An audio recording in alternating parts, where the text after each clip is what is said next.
Voici l'incroyable histoire d'Ibrahim Traoré.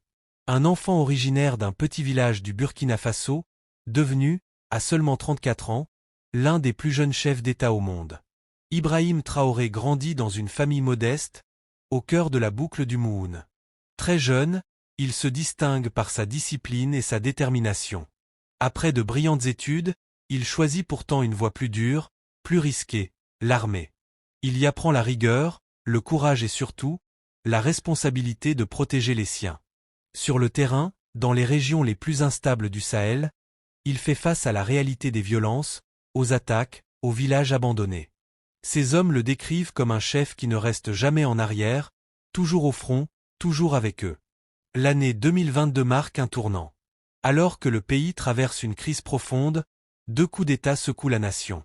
Le second, le 30 septembre, propulse Ibrahim Traoré à la tête du pays.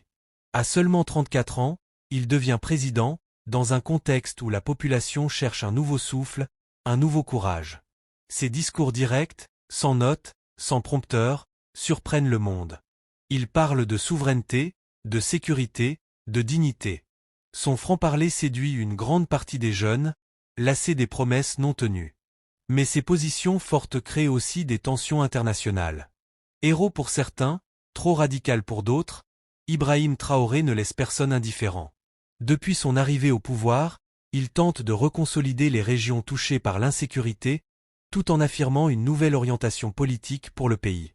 Son histoire continue de s'écrire chaque jour. Et le monde observe avec attention le destin de cet homme parti de presque rien, devenu symbole de résistance et d'espoir pour beaucoup.